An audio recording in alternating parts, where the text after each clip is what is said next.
আসসালামু আলাইকুম বন্ধুরা, ফিল্মি দুনিয়া চ্যানেলে আপনাদের স্বাগতম। আজকের ভিডিওতে আপনাদের জানাবো বাংলাদেশের ফোক সিনেমার সফল চিত্র পরিচালক ইবনে মিজান পরিচালিত সকল সিনেমার তালিকা। ইবনে মিজান সাহেব জন্মগ্রহণ করেন 1930 সালে সিরাজগঞ্জে। ওনার চলচ্চিত্রে আগমন ঘটে 1964 সালে ওনার ভাই আজিজ মেয়রের সাথে যৌথ পরিচালনায় নির্মিত উর্দু সিনেমা অর গাম নেহের মাধ্যমে, যদিও সিনেমাটি পরবর্তীতে আর মুক্তি পায়নি। পরিচালক হিসেবে ওনার খাতা কলমে চলচ্চিত্র অভিষেক হয় 1965 সালে একালে রূপকথা সিনেমার মাধ্যমে। এতে অভিনয় করেছিলেন রোজি এবং আনোয়ার হোসেন। 1966-তে মুক্তি পায় আবার বনবাসের রূপবান। এটাতে অভিনয় করেছিলেন সৈয়দ হাসান ইমাম, সুলতানা জামান এবং চন্দনা।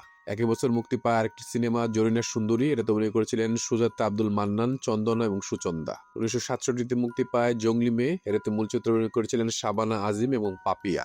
68-তে মুক্তি পায় রাখাল বন্ধু। এটাতে ছিলেন আজিম, সুজাতা এবং সুচন্দা।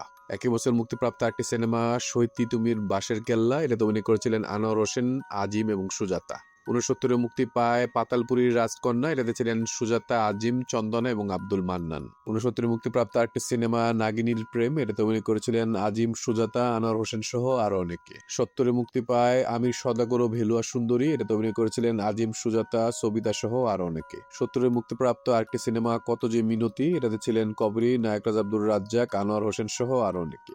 72-এ মুক্তি পায় কমল রানীর দিঘি। এটাতে ছিলেন নায়করাজ আব্দুর রাজ্জাক, কবরী এবং আব্দুল মান্নান। 74-এ মুক্তি পায় ডাকু মনসুর। এটাতে মূল চরিত্রে ছিলেন ওয়াসিম, তার নায়িকা ছিলেন শাবানা। 74-এ মুক্তিপ্রাপ্ত আরেকটি সিনেমা জিঘাংসা। এটাতে অভিনয় করেছিলেন ওয়াসিম, জবা চৌধুরী এবং জসিম। 75-এ মুক্তি পায় দুই রাজকুমার। এটাতে মূল চরিত্রে ছিলেন ওয়াসিম এবং শাবানা। 76-এ মুক্তি পায় এক মুঠো ভাত। এটাতে ছিলেন জাফর ইকবাল, ববিতা এবং জসিম। একই বছর মুক্তিপ্রাপ্ত আরেকটি সিনেমা বাহাদুর। অভিনয় করেছিলেন অলিভিয়া, ওয়াসিম, সুচরিতা এবং জসিম। 77-এ মুক্তি পায় নিশান। এটাতে অভিনয় করেছিলেন জাভেদ, ববিতা, সুচরিতা এবং জসিম। 78-এ মুক্তিপ্রাপ্ত সিনেমা শাহজাদা। অভিনয় করেছিলেন শাবানা, জাভেদ, নূতন এবং জসিম। 79-তে মুক্তি পায় নাগনাগিনী। এটাতে অভিনয় করেছিলেন নায়করাজ আব্দুর রাজ্জাক, ববিতা এবং জসিম।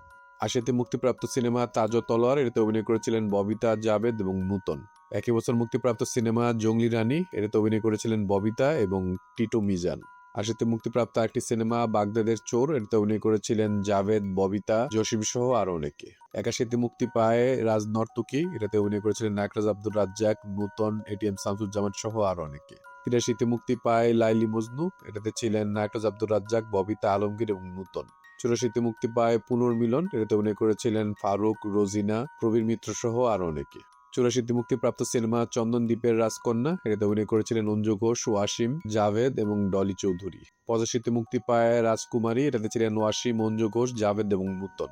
একই বছর মুক্তিপ্রাপ্ত একটি সিনেমা সতী নাগকন্যা। অভিনয় করেছিলেন ওয়াসিম, অঞ্জু ঘোষ, নূতন এবং আদিল। 85-তে মুক্তিপ্রাপ্ত আরেকটি সিনেমা পাতাল বিজয়। এটাতে অভিনয় করেছিলেন সুব্রত, অঞ্জু ঘোষ, নূতন এবং আব্দুস সাত্তার। 86-তে মুক্তি পায় রঙিন রাখাল বন্ধু। এটাতে ছিলেন আব্দুস সাত্তার, জিনাত, শওকত আকবর সহ আরো অনেকে।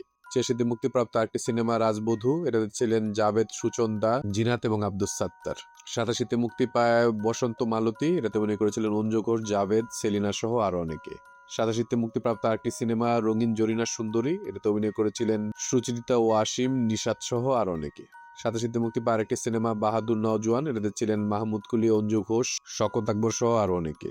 88-তে মুক্তিপ্রাপ্ত সিনেমা নাগজ্যোতি। এটাতে অভিনয় করেছিলেন জিনাত, সুব্রত, নিশাত সহ আরো অনেকে। 89-তে মুক্তি পায় জলপরি। এটাতে অভিনয় করেছিলেন আলমগীর, রোজিনা, সুচরিতা সহ আরো অনেকে। 89-তে মুক্তিপ্রাপ্ত আরেকটি সিনেমা সাপুরে মেয়ে। এটাতে ছিলেন রোজিনা এবং ওনার নায়ক ছিলেন ইকবাল সিদ্দিকী। 89-তে মুক্তি পায় আলাল দুলাল। অভিনয় করেছিলেন ফারুক, ববিতা, সুচরিতা, ওয়াসিম সহ আরো অনেকে। 89-তে মুক্তিপ্রাপ্ত সিনেমা সাগরকন্যা। এটাতে অভিনয় করেছিলেন আব্দুস সাত্তার, জিনাত, নিশাত এবং সুব্রত। এটা হচ্ছে ইবনে মিজান পরিচালিত এবং মুক্তিপ্রাপ্ত সর্বশেষ সিনেমা। ইবনে মিজান পরিচালিত মোট সিনেমার সংখ্যা হচ্ছে 39টি। তিনি 1990 সালে বাংলাদেশ ছেড়ে ক্যালিফোর্নিয়াতে গিয়ে শিফট হন এবং 2017 সালে ক্যালিফোর্নিয়াতে 27 বছর বয়সে মৃত্যুবরণ করেন। আমরা ওনার বিদেহী আত্মার মাগফিরাত কামনা করছি। আল্লাহ পাক যেন ওনাকে বেহেশত নসিব করেন। আমাদের ভিডিওগুলো ভালো লাগলে অবশ্যই আমাদের চ্যানেলটি সাবস্ক্রাইব করে আমাদের পাশে থাকবেন। ইনশাআল্লাহ খুব শীঘ্রই দেখা হচ্ছে ভিন্ন সাথে নতুন কোনো ভিডিও নিয়ে। আল্লাহ হাফেজ।